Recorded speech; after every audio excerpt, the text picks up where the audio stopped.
hold on. Okay. I do got a question. Okay.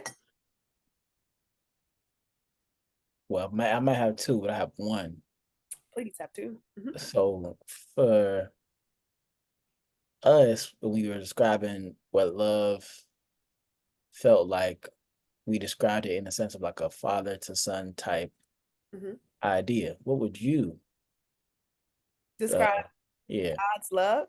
what does it feel like to you? I don't know. I always looked at God as like my best friend. Um, I was the only girl in the family, and so I didn't really have anybody to talk to. And so I always looked at God as like a best friend, more so like a confidant. For the longest time, like until I was like 27 years old, I never truly got on my knees to pray.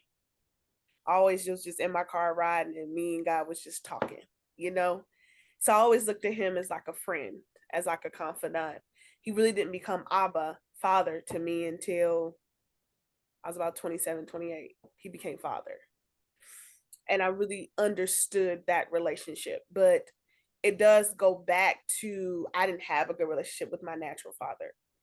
And so I did not know what it looked like for a father. So I could not imagine God in that role as father until Mm. I understood when my father and my mother forsaken me, God will take me up. And at that time, I was like, yeah, 25, 26 is when I really understood Abba. I really understood that. And it wasn't until then. Um, and it's really sad that we have people having children and not knowing how to parent. We have people wanting to be in relationships and wanting to get married and don't even know what love is. It's really sad. Um, the divorce rate is high. People are badly hurt and beaten. And it doesn't have to be like that, but we don't take the time to look up or even inward to figure out what's going on within ourselves to really have God deal with it. And like Jeremy says, you can self diagnose yourself if you just take a second. A lot of times we jump from relationship to relationship to relationship. Oof. That's not always good. Sometimes you really need to take a second and self-diagnose. I mean, Chance talked about how he'll get into this relationship and he'll figure out, okay, I didn't like that. I need to go in there and figure out what's wrong with me. Like, how many of us really get out of a relationship and spend time to heal? I got a question. Uh-oh. Like, how many of us really spend time healing after a relationship and really figure out, God, what did I do wrong? What was my flaws? Help me to fix it. Because a lot of times what people don't realize is when you start going to God and asking for deliverance, he will start bringing people in your path. And a lot of times when I really wanted to focus on my deliverance in my 20s, because I did a lot of focus on deliverance in my 20s, my friends thought I was going missing. Now I was spending time with God because something was wrong with me. I couldn't even think straight without snapping on somebody. Something is wrong. So I spent a lot of time with God in my 20s and I didn't talk to people. I wasn't texting folks. You can ask Jeremy, I was in my room praying.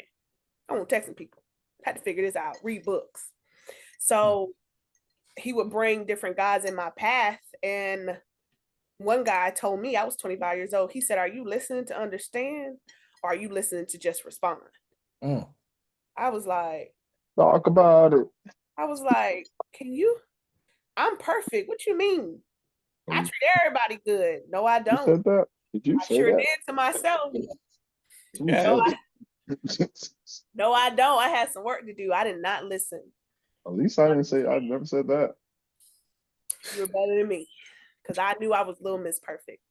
I always knew I was better than God you. will break you down and put you on your knees. And when God break you down and put you on your knees is exactly what you need to humble you, to fix you, so he can mean you and fix you. So my definition of love with God has definitely changed to that First Corinthians, okay? Love is patient, it's kind, it's not easily angered. And it took 2023 to teach me what truly is love and how badder a person can be from family flaws and family missteps and cheating parents. Folks is tripping. We need to do better. And it took, I mean, I had some real bad conversations with Jeff Me and Jeff was in that car. He had to taking trips with me because I showed up asked my dad, why did you cheat on my mother? I asked him, why were you abusive? I asked my dad.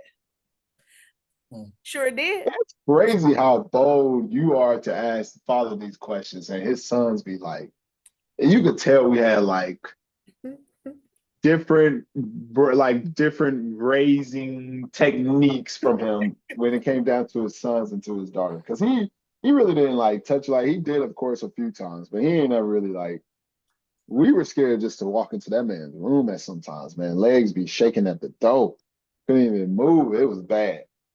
That's crazy. Congratulations, though. I'm glad you were able to ask those questions. We're gonna talk later so I can get some of those answers. Sure. I call him now. Okay. Real quick. Because I mean, we have daddy issues. If you have them, you have them. Go deal with them. Because you're not helping nobody sitting around with that much anger. Because like I tell people all the time, you sit around with anger, yeah, you can push it deep down to where it won't show, but it will fizzle up in some other form, in some other area of your life. And you're going to end up damaging more people or hurting people just because you don't want to deal with that hurt. Sometimes you got to talk to your parents. Sometimes you just got to ask them questions. You just got to ask them. I mean, it is, if your daddy cheated on your mom, you just got to ask why. Why did you cheat? Like, what was going through your mind? And then you will soon then learn demons is real. When Jeff said to me, and I quote, I don't remember doing none of that. Dude, I remember he said that too. Oof, Demons is real. PTSD is crazy. Demons is real. You don't even remember doing stuff to people. Demons is real.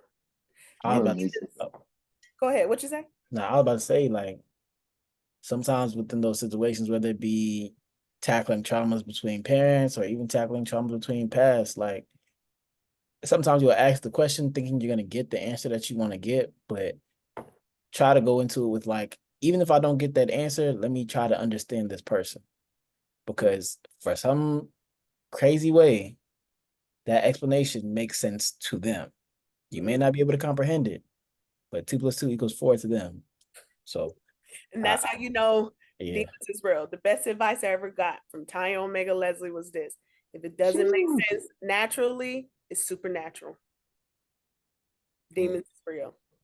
If it does not make sense, if it cannot, 2 + 2 ain't equaling 4 up here in your mind, it's supernatural. Demons is real. They real. What was the video? Demons is real. Demons is real. I mean, they are real. Demons like the real. devil is winning because we don't want to admit that we don't wrestle with flesh and blood, but with principalities and rulers of darkness. And that's why the devil is winning, because we don't want to believe that I can be possessed by something that is outside of my control. But you can. And they real. Jeremy had a question.